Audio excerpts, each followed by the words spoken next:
മഹാശ്രേഷ്ഠനും പരമോന്നതനുമായ നമ്മുടെ കർത്താവിന്റെ പരിശുദ്ധ നാമം വാഴ്ത്തപ്പെടുമാറാകട്ടെ. അനുഗ്രഹീതമായ ഒരു കർത്തൃ ദിവസം കൂടെ നമ്മുടെ ജീവിതത്തിൽ ദാനമായി നൽകിയ ദൈവത്തിന് നന്ദി നിറഞ്ഞ ഹൃദയത്തോടെ സ്തോത്രം ചെയ്യുന്നു. കർത്തൃദിന ധ്യാന ചിന്തയിലേക്ക് സ്വാഗതം. നമ്മുടെ കർത്താവിനെ ആരാധിക്കുവാൻ നമ്മുടെ ഹൃദയത്തെ ഉത്തേജിപ്പിക്കുന്ന അതിമനോഹരമായ ഒരു വേദഭാഗം ഞാൻ വായിക്കുന്നു. എബ്രായ ലേഖനം 4-ാം അധ്യായം അതിന്റെ 14-ാം വാക്യം. ആകയാൽ ദൈവപുത്രനായ യേശു ആകാശത്തിൽ കൂടി കടന്നുപോയ ഒരു ശ്രേഷ്ഠ മഹാപുരോഹിതനായി നമുക്ക് ഉള്ളത് കൊണ്ട് നാം നമ്മുടെ സ്വീകാരം മുറുകെ പിടിച്ചുകൊള്ളുക. നമ്മുടെ കർത്താവായ യേശു ക്രിസ്തു ശ്രേഷ്ഠ മഹാപുരോഹിതനാണ്. അതിശ്രേഷ്ഠ മഹാപുരോഹിതനായ നമ്മുടെ കർത്താവായ യേശു ക്രിസ്തു നമുക്കുള്ളത് കൊണ്ട് നമുക്ക് ഭയം കൂടാതെ ദൈവത്തിന്റെ കൃപാസനത്തിങ്കിലേക്ക് അടുത്തു ചെല്ലുവാൻ കഴിയും. നാം 15-ാം വാക്യത്തിൽ വായിക്കുകയാണ്, നമുക്കുള്ള മഹാപുരോഹിതൻ നമ്മുടെ ബലഹീനതകളിൽ സഹതാപം കാണിപ്പാൻ കഴിയാത്തവനല്ല, പാപമൊഴികെ സർവത്തിലും നമുക്ക് തുല്യമായി പരീക്ഷിക്കപ്പെട്ടവൻ അത്രേ നമുക്കുള്ളത്. അതുകൊണ്ട് കരുണ ലഭിപ്പാനും തത്സമയത്ത് സഹായത്തിനുള്ള കൃപ പ്രാപിപ്പാനുമായി നാം ധൈര്യത്തോടെ കൃപാസനത്തിന് അടുത്തു ചെല്ലുക. എബ്രായ ലേഖനകാരൻ വളരെ മനോഹരമായി നമ്മളോട് പറയുകയാണ്, നമുക്കൊരു മഹാശ്രേഷ്ഠനായ അതിശ്രേഷ്ഠനായ മഹാപുരോഹിതനുണ്ട്. ആ മഹാപുരോഹിതൻ ഉള്ളത് കൊണ്ട് നമുക്ക് കൃപാസനത്തിങ്കലേക്ക് ഭയം കൂടാതെ ധൈര്യത്തോടെ അടുത്തു ചെല്ലുവാൻ കഴിയും. പഴയ നിയമകാലത്തെ മഹാപുരോഹിതന്മാരും പുരോഹിതന്മാരും ഒക്കെ മഹാശ്രേഷ്ഠനായ ഒരു പുരോഹിതന്റെ പിന്തുടർച്ചക്കാരായിരുന്നു. ആ ശ്രേഷ്ഠനായ പുരോഹിതൻ ആരാണെന്ന് ചോദിച്ചാൽ അത് അഹരോനാണ്. എന്നാൽ നമ്മുടെ കർത്താവായ യേശു ക്രിസ്തു അഹരോനെ പോലെ അനേക കാര്യങ്ങളിൽ അഹരോന് തുല്യനായി വിരാജിക്കുന്നവനാണ്. എന്നാൽ അവൻ അഹരോനേക്കാൾ ശ്രേഷ്ഠനാണ്. അതുകൊണ്ട് മഹാശ്രേഷ്ഠനായ അതിശ്രേഷ്ഠ മഹാപുരോഹിതനായ കർത്താവായ യേശു ക്രിസ്തു നമുക്കുള്ളത് അതെത്രയോ നമ്മുടെ ജീവിതത്തിൽ പ്രാധാന്യമുള്ളതും നമ്മുടെ ഭാഗ്യം വർദ്ധിപ്പിക്കുന്നതും നമ്മുടെ പദവി ഉത്തുംഗമായത് ആക്കി തീർക്കുന്നതുമാണ്. അതുകൊണ്ട് നമ്മുടെ മഹാശ്രേഷ്ഠനായ പുരോഹിതൻ കർത്താവായ യേശു ക്രിസ്തു, അവന്റെ ശ്രേഷ്ഠത എന്താണ് എന്നൊന്ന് നമുക്ക് ധ്യാനിക്കാം. നമ്മുടെ കർത്താവായ യേശു ക്രിസ്തു അഹരോനെ പോലെ വിവിധ നിലകളിൽ അഹരോന് തുല്യനായിട്ടുള്ളവനാണ് എന്നുള്ളത് കാണുന്നത് 5-ാം അധ്യായത്തിന്റെ 1 മുതൽ 10 വരെയുള്ള വാക്യങ്ങളിൽ നമുക്ക് ശ്രദ്ധിക്കുവാൻ കഴിയും. നമ്മുടെ കർത്താവായ യേശു ക്രിസ്തു, ദൈവപുത്രനായ കർത്താവായ യേശു ക്രിസ്തു ആകാശത്തിൽ കൂടി കടന്നുപോയ മഹാശ്രേഷ്ഠ പുരോഹിതനാണ്, ശ്രേഷ്ഠനായ മഹാപുരോഹിതൻ. അവനെ കുറിച്ച് നാം കാണുന്നത് അവൻ അഹരോന് തുല്യനായി പല കാര്യങ്ങളിൽ ഉണ്ട്. ഒന്നാമതായിട്ട് അഹരോൻ മനുഷ്യരുടെ ഇടയിൽ നിന്ന് എടുക്കപ്പെട്ടവനാണ്. അതുപോലെ കർത്താവായ യേശു ക്രിസ്തുവും മനുഷ്യരുടെ ഇടയിൽ നിന്ന് എടുക്കപ്പെട്ടു. 5-ാം അധ്യായത്തിന്റെ 1-ാം വാക്യം, മനുഷ്യരുടെ ഇടയിൽ നിന്ന് എടുക്കുന്ന ഏത് മഹാപുരോഹിതനും പാപങ്ങൾക്കായി വഴിപാടും യാഗവും അർപ്പിപ്പാൻ ദൈവകാര്യത്തിൽ മനുഷ്യർക്ക് വേണ്ടി നിയമിക്കപ്പെടുന്നു. അതെ, മനുഷ്യരുടെ ഇടയിൽ നിന്ന് എടുക്കപ്പെട്ട ഒരു മഹാപുരോഹിതനാണ് അഹരോൻ. നമ്മുടെ കർത്താവായ യേശു ക്രിസ്തു ആ നിലയിൽ അഹരോനെ പോലെ മനുഷ്യരുടെ ഇടയിൽ നിന്ന് എടുക്കപ്പെട്ടു എന്ന് പറയാം. എന്നാൽ അവൻ ദൈവപുത്രനാണ് എന്നുള്ള വ്യത്യാസമുണ്ട്. അഹരോനെ പോലെ മനുഷ്യരുടെ ഇടയിൽ നിന്ന് തന്നെ കർത്താവായ യേശു ക്രിസ്തുവും എടുക്കപ്പെട്ടു. എന്നാൽ അഹരോൻ പ്രത്യേകമായ ഒരു ലേവി ഗോത്രക്കാരനാണ്, യേശു ക്രിസ്തു അങ്ങനെ ആയിരുന്നില്ല. അപ്പോൾ ഒന്നാമതായിട്ട് നമുക്ക് കാണുവാൻ കഴിയുന്നത് മനുഷ്യരുടെ നിന്ന് എടുക്കപ്പെട്ട മഹാപുരോഹിതനാണ് അഹരോൻ. യേശു കർത്താവും മനുഷ്യരുടെ ഇടയിൽ നിന്ന് തന്നെ എടുക്കപ്പെട്ടവനാണ്. വ്യത്യാസം നമുക്ക് പിന്നീട് നോക്കാം. രണ്ടാമതായിട്ട് നാം 5-ാം അധ്യായത്തിന്റെ 2-ാം വാക്യത്തിൽ കാണുകയാണ്, താനും ബലഹീനത പൂണ്ടവനാകിയാൽ അറിവില്ലാത്തവരോടും വഴിതെറ്റിപ്പോകുന്നവരോടും സഹതാപം കാണിപ്പാൻ കഴിയുന്നവനും ബലഹീനത നിമിത്തം ജനത്തിനു വേണ്ടി എന്നതുപോലെ തനിക്കു വേണ്ടിയും പാപയാഗം അർപ്പിക്കേണ്ടിയവനും ആകുന്നു. അവിടെ ബലഹീനതയുള്ള ഒരു മഹാപുരോഹിതനാണ് അഹരോൻ. എന്നാൽ പാപം എന്നുള്ളതിൽ അഹരോനെ പോലെ ബലഹീനത കർത്താവായ യേശു ക്രിസ്തുവിനില്ല. എന്നാൽ സഹതാപം കാണിക്കുന്ന മഹാപുരോഹിതൻ എന്നുള്ള നിലയിൽ അഹരോനെ പോലെ യേശു കർത്താവും സഹതാപം കാണിക്കുന്ന മഹാപുരോഹിതനാണ്. നമ്മുടെ കർത്താവ് മനുഷ്യരിൽ നിന്ന് എടുക്കപ്പെട്ട അഹരോനെ പോലെ തിരഞ്ഞെടുക്കപ്പെട്ട ഒരുവനാണ്. അതുപോലെ തന്നെ അഹരോൻ സഹതാപം കാണിക്കുന്നു എന്ന് വരികിലും അവനേക്കാൾ സഹതാപം കാണിപ്പാൻ നമ്മുടെ കർത്താവിന് കഴിയും. കാരണം നമ്മുടെ ബലഹീനത എന്താണെന്ന് അവൻ അറിയാം. നമ്മുടെ കർത്താവായ യേശു ക്രിസ്തു അഹരോനെ പോലെ സഹതാപം കാണിക്കുവാൻ കഴിയുന്ന ഒരു പുരോഹിതൻ തന്നെയാണ്. അവൻ മനുഷ്യനായി തീർന്നത് കൊണ്ടാണ് കർത്താവിന് അങ്ങനെ കഴിയുന്നത്. മൂന്നാമതായി കർത്താവായ യേശു ക്രിസ്തുവിനെ കുറിച്ച് നമുക്ക് അഹരോനോടുള്ള ബന്ധത്തിൽ കാണുവാൻ കഴിയുന്നത് 4-5 വാക്യത്തിലാണ്. എബ്രായർ 5:4-5. എന്നാൽ അഹരോനെ പോലെ ദൈവം വിളിക്കുന്നവനല്ലാതെ ആരും ആ സ്ഥാനം സ്വതവേ എടുക്കുന്നില്ല. അവണ്ണം ക്രിസ്തുവും മഹാപുരോഹിതനാകുവാനുള്ള മഹത്വം സ്വതവേ എടുത്തിട്ടില്ല. നീ എന്റെ പുത്രൻ, ഇന്ന് ഞാൻ നിന്നെ ജനിപ്പിച്ചിരിക്കുന്നു എന്ന് അവനോട് അരുളി ചെയ്തവൻ അവന് കൊടുത്തതത്രേ. മൂന്നാമതായിട്ട് കർത്താവായ യേശു ക്രിസ്തു ദൈവം തിരഞ്ഞെടുത്ത ഒരു മഹാപുരോഹിതനാണ്. അതെ, അഹരോനെ പോലെ ദൈവത്താൽ തിരഞ്ഞെടുക്കപ്പെട്ടവനായ മഹാപുരോഹിതനാണ് കർത്താവായ യേശു ക്രിസ്തു. യേശു ക്രിസ്തു ദൈവം തിരഞ്ഞെടുക്കപ്പെട്ട മഹാപുരോഹിതനും ഈ മഹാപൗരോഹിത്യം അവൻ സ്വതവേ എടുത്തതല്ല, ദൈവം അവന് കൊടുത്തതുമാണ് എന്നാണ് നാം ഈ വാക്യത്തിൽ കാണുന്നത്.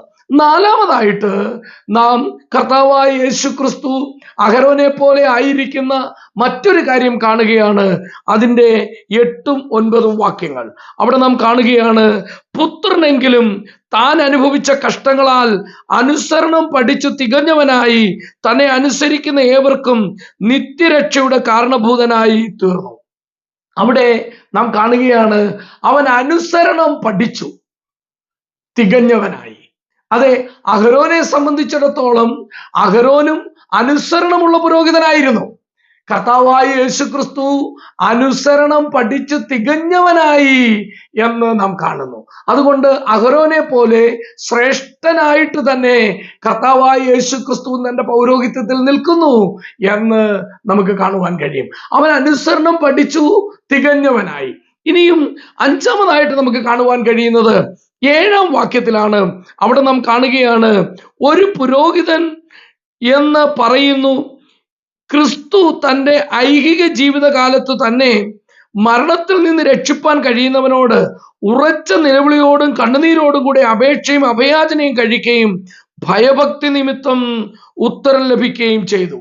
അപ്പോൾ യേശു കർത്താവ് മറ്റേതൊരു പുരോഹിതനെയും പോലെ അഹരോനെയും പോലെ ദൈവത്തോട് പ്രാർത്ഥിച്ച് ഉത്തരം ലഭിച്ച മഹാപുരോഹിതനാണ്. അപ്പോൾ അഹരോൻ പ്രാർത്ഥിച്ചു, ദൈവത്തിന്റെ സന്നിധിയിൽ ജനത്തിനു വേണ്ടി മധ്യസ്ഥത ചെയ്തു. കർത്താവായ യേശു ക്രിസ്തു മഹാഭയത്തോടെ കർത്താവ് തന്റെ പിതാവിന്റെ സന്നിധിയിൽ പ്രാർത്ഥിച്ചു. ഉറച്ച നിലവിളിയോടും കണ്ണുനീരോടും അപേക്ഷയും അഭയാചനയും കഴിക്കുകയും അവന്റെ ഭയഭക്തി നിമിത്തം അവൻ ഉത്തരം ലഭിക്കുകയും ചെയ്തു എന്ന് നാം വായിക്കുന്നു. പ്രാർത്ഥിച്ച് ഉത്തരം ലഭിച്ച മഹാപുരോഹിതനാണ് നമ്മുടെ കർത്താവായ യേശു ക്രിസ്തു. ആറാമതായി കർത്താവായ യേശു ക്രിസ്തു അഹരോനെ പോലെ മറ്റൊരു കാര്യത്തിലും തുല്യനായിട്ട് നിൽക്കുന്നവനാണ്. അത് 8-9 വാക്യത്തിൽ നാം കാണുകയാണ്, അവൻ കഷ്ടങ്ങളാൽ തികഞ്ഞവനായി എന്ന് നാം വായിക്കുന്നു. താൻ അനുഭവിച്ച കഷ്ടങ്ങളാൽ അനുസരണം പഠിച്ചു തികഞ്ഞവനായി തന്നെ അനുസരിക്കുന്ന ഏവർക്കും നിത്യരക്ഷയുടെ കാരണഭൂതനായി തീർന്നു. ആറാമതായി കർത്താവായ യേശു ക്രിസ്തു കഷ്ടങ്ങളാൽ തികഞ്ഞവനായി തീർന്നു. അഹരോനും പൗരോഹിത്യ ജീവിതത്തിൽ കഷ്ടങ്ങൾ ഉണ്ടായിരുന്നു. എന്നാൽ കർത്താവായ യേശു ക്രിസ്തു അഹരോനെ പോലെ മെയ്ഡ് പെർഫെക്റ്റ് ഇൻ സഫറിങ്, കഷ്ടതയുടെ പൂർണ്ണമായ ഒരനുഭവം കർത്താവിനുണ്ടായി. അവൻ കഷ്ടത അനുഭവിച്ച് തികഞ്ഞവനായി എന്നുള്ളത് നമുക്ക് കാണുവാൻ കഴിയും. അതുകൊണ്ട് അവൻ കഷ്ടതയൊന്നും അനുഭവിക്കാതെ മാറ്റിവിട്ടിട്ടില്ല, എല്ലാം അവൻ അനുഭവിച്ചു എന്ന് നമുക്ക് കാണുവാൻ കഴിയും. ഈ വിധത്തിൽ 6 കാരണങ്ങളാൽ അഹരോനെ പോലെ യേശു കർത്താവായി തീർന്നിട്ടുണ്ട്. അവൻ മനുഷ്യരുടെ ഇടയിൽ നിന്ന് എടുക്കപ്പെട്ടു, സഹതാപം കാണിക്കുവാൻ കഴിയുന്നവനാണ്, ദൈവം തിരഞ്ഞെടുത്ത പൗരോഹിത്യം കൊടുത്തതാണ്, അവൻ അനുസരണം പഠിച്ചു തികഞ്ഞവനായി, അവൻ പ്രാർത്ഥിച്ചു ഉത്തരം ലഭിച്ചു, അവൻ കഷ്ടങ്ങളാൽ തികഞ്ഞവനായി. ഈ നിലയിൽ അഹരോന് തുല്യനായിട്ട് യേശുക്രിസ്തു നിൽക്കുന്നു. എന്നാൽ അഹരോൻ ഒരിക്കലും അവകാശപ്പെടുവാൻ കഴിയാത്തതും യേശു കർത്താവിന് മാത്രം അവകാശപ്പെടുവാൻ കഴിയുന്നതുമായ ചില പ്രത്യേക ഗുണങ്ങൾ യേശുക്രിസ്തുവിനെ അഹരോനേക്കാൾ ശ്രേഷ്ഠനായ മഹാപുരോഹിതനാക്കി തീർക്കുകയാണ്. അഹരോൻ എന്നേക്കും ജീവിച്ചിരിക്കുന്ന ഒരു പുരോഹിതനല്ല. അഹരോൻ മരിച്ചു, അവൻ ദൈവത്തിന്റെ സന്നിധിയിൽ ജീവിച്ചിരിക്കുന്നു. എന്നാൽ കർത്താവായ യേശുക്രിസ്തുവിനെ കുറിച്ച് നാം വായിക്കുന്നത് അവൻ പൗരോഹിത്യ ശുശ്രൂഷ ഉള്ളവനായി തന്നെ എന്നേക്കും ജീവിക്കുന്നവനാണ്. അഹരോന്റെ പൗരോഹിത്യ ശുശ്രൂഷ അവന്റെ മരണത്തോടുകൂടെ അവസാനിച്ചു. എന്നാൽ കർത്താവായ യേശുക്രിസ്തുവിന്റെ പൗരോഹിത്യ ശുശ്രൂഷയുടെ ശ്രേഷ്ഠത 3 വിധത്തിൽ നമുക്ക് കാണുവാനായിട്ട് കഴിയും. അതിന്റെ 5-ാം അധ്യായത്തിന്റെ 5-ാം വാക്യം പറയുകയാണ്, ഔവണ്ണം ക്രിസ്തുവും മഹാപുരോഹിതൻ ആകുവാനുള്ള മഹത്വം സ്വതവേ എടുത്തിട്ടില്ല. നീ എൻ്റെ പുത്രൻ, ഇന്ന് ഞാൻ നിന്നെ ജനിപ്പിച്ചിരിക്കുന്നു എന്ന് അവനോട് അരുളി ചെയ്തവൻ അവന് കൊടുത്തതത്രേ. ഒന്നാമതായി കർത്താവായ യേശുക്രിസ്തു ദൈവത്തിന്റെ നിസ്തുല്യനായ പുത്രൻ എന്നുള്ള നിലയിൽ സ്വതവേ എടുക്കാതെ ദൈവം കൊടുത്ത മഹാപൗരോഹിത്യമാണ് യേശുക്രിസ്തുവിന്റെ പൗരോഹിത്യം. അതുകൊണ്ട് കർത്താവായ യേശുക്രിസ്തുവിന്റെ പൗരോഹിത്യം ദൈവപുത്രൻ എന്നുള്ള നിലയിൽ എന്നേക്കും മഹാപുരോഹിതനായിട്ടിരിക്കുന്ന പൗരോഹിത്യമാണ്. അഹരോന്യ പൗരോഹിത്യത്തിന് ആ നിലയിലുള്ള ഒരു പദവി ഇല്ല. അതുകൊണ്ട് കർത്താവായ യേശുക്രിസ്തു അവന് മാത്രം പറയുവാനുള്ള ഒരു പ്രത്യേകത, അവൻ ദൈവപുത്രനാണ്. അത് യേശുക്രിസ്തുവിന്റെ മഹാപൗരോഹിത്യ ശുശ്രൂഷയിലെ അഹരോനേക്കാൾ ശ്രേഷ്ഠനായവൻ എന്നുള്ള പദവി ഒന്നാമതായി കർത്താവിന് നൽകുന്നതാണ്. രണ്ടാമതായിട്ട് എബ്രായർ 5:6 യേശു കർത്താവിന്റെ നിസ്തുല്യത നമ്മൾ കാണുകയാണ്. നീ മൽക്കീസദേക്കിന്റെ ക്രമപ്രകാരം എന്നേക്കും ഒരു പുരോഹിതൻ. അവിടെ യേശു കർത്താവ് താൻ പൗരോഹിത്യം ചെയ്യുന്നത്, പൗരോഹിത്യ ശുശ്രൂഷ ചെയ്യുന്നത് അഹരോന്യ ക്രമത്തിലല്ല, പിന്നെയോ മൽക്കീസദേക്കിൻ ക്രമപ്രകാരം. മൽക്കീസദേക്കിൻ ക്രമപ്രകാരം യേശു കർത്താവ് മഹാപുരോഹിതൻ എന്ന് പറഞ്ഞാൽ ഒരേ സമയത്ത് തന്നെ അവൻ മഹാരാജാവും അവൻ മഹാപുരോഹിതനുമാണ്. അതാണ് യേശുക്രിസ്തുവിന്റെ പൗരോഹിത്യത്തിന്റെ പ്രത്യേകത. അഹരോന്യ ക്രമപ്രകാരമുള്ള പൗരോഹിത്യമല്ല, മൽക്കീസേദക്കിൻ ക്രമപ്രകാരമുള്ള പൗരോഹിത്യം. അഹരോന്യ പൗരോഹിത്യത്തെക്കാൾ ശ്രേഷ്ഠമായ ഒരു പൗരോഹിത്യമാണ് മൽക്കീസദേക്കിൻ ക്രമപ്രകാരമുള്ള പൗരോഹിത്യം. കാരണം എന്താണ്? മൽക്കീസദേക്ക് ഒരേ സമയത്ത് തന്നെ രാജാവും മഹാപുരോഹിതനുമായിട്ടിരുന്നു. യേശു കർത്താവും അങ്ങനെ തന്നെയാണ്. മൂന്നാമത്തെ ശ്രേഷ്ഠത എന്ന് പറയുന്നത് 5-ാം അധ്യായത്തിന്റെ 9-ാം വാക്യത്തിൽ നാം കാണുകയാണ്, തന്നെ അനുസരിക്കുന്ന ഏവർക്കും നിത്യരക്ഷയുടെ കാരണഭൂതനായി തീർന്നു. അപ്പോൾ കർത്താവായ യേശുക്രിസ്തു നിത്യരക്ഷയുടെ കാരണഭൂതനായി തീർന്നു. അഹരോന് രക്ഷയുടെ കാരണഭൂതനായി തീരുവാനോ നിത്യരക്ഷയുടെ കാരണഭൂതനായി തീരുവാനോ കഴിഞ്ഞിട്ടില്ല. എന്നാൽ കർത്താവായ യേശുക്രിസ്തു തന്റെ ദേഹമെന്ന തിരശീലയിലൂടെ നമുക്ക് പ്രതിഷ്ഠിച്ച ജീവനുള്ള പുതുവഴി, അതിലൂടെ നമുക്ക് ദൈവത്തിന്റെ സന്നിധിയിലേക്ക് പ്രവേശനമുണ്ട്. നമ്മുടെ കർത്താവായ യേശുക്രിസ്തു എന്നേക്കും ജീവിച്ചിരിക്കുന്ന പുരോഹിതനായതുകൊണ്ട് നമുക്ക് കൃപാസനത്തിങ്കലേക്ക് ഭയം കൂടാതെ സമയവ്യത്യാസമില്ലാതെ അടുത്തു ചെല്ലുവാനായിട്ട് കഴിയും. അതുകൊണ്ട് നമ്മുടെ കർത്താവായ യേശുക്രിസ്തുവിന്റെ പൗരോഹിത്യത്തിന്റെ ശ്രേഷ്ഠത എന്ന് പറയുന്നത് അവൻ നിത്യരക്ഷയുടെ കാരണഭൂതനായി തീർന്നു.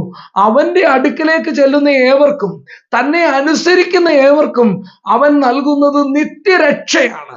നമുക്ക് ലഭിച്ചിരിക്കുന്ന രക്ഷ നിത്യമായ രക്ഷയാണ്. നമുക്ക് ലഭിച്ചിരിക്കുന്ന രക്ഷ നഷ്ടപ്പെടാത്ത രക്ഷയാണ്. നമുക്ക് ലഭിച്ചിരിക്കുന്ന രക്ഷ അത് ഭാഗ്യകരമായ വലിയ രക്ഷ, ഇത്ര വലിയ രക്ഷ എന്ന് പറയുവാൻ കഴിയുന്ന ശ്രേഷ്ഠമായ രക്ഷ നമുക്ക് തന്നു. അത് കർത്താവായ യേശുക്രിസ്തു എന്ന മഹാപുരോഹിതന് മാത്രം നൽകുവാൻ കഴിയുന്നതാണ്. യേശു കർത്താവ് തന്റെ രക്തം ചിന്തി നമുക്ക് വേണ്ടി മരിച്ചു. കർത്താവായ യേശു ക്രിസ്തു തന്റെ രക്തവുമായിട്ട് ദൈവത്തിന്റെ തിരുസന്നിധിയിലേക്ക്, അവന്റെ കൃപാസനത്തിങ്കിലേക്ക് ചെല്ലുവാനായിട്ട് ഇടയായി തീർന്നു. അതുകൊണ്ട് ഈ യേശു ക്രിസ്തുവിന്റെ രക്തത്താൽ നമുക്ക് സ്ഥാപിക്കപ്പെട്ടിരിക്കുന്ന, നമുക്ക് നൽകപ്പെട്ടിരിക്കുന്ന രക്ഷ നിത്യരക്ഷ ആണ്.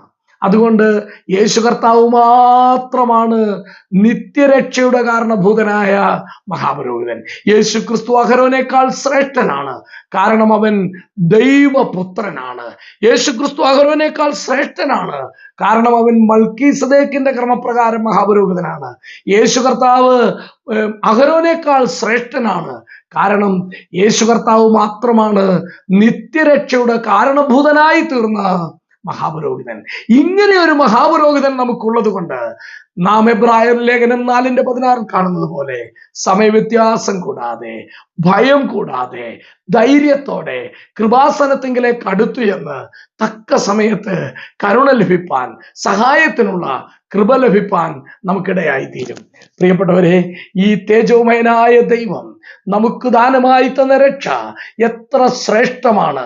ദൈവത്തിന്റെ സന്നിധിയിൽ നമുക്ക് വേണ്ടി മധ്യസ്ഥത ചെയ്യുന്ന നമ്മുടെ മഹാപുരോഹിതൻ എത്ര ശ്രേഷ്ഠനാണ്.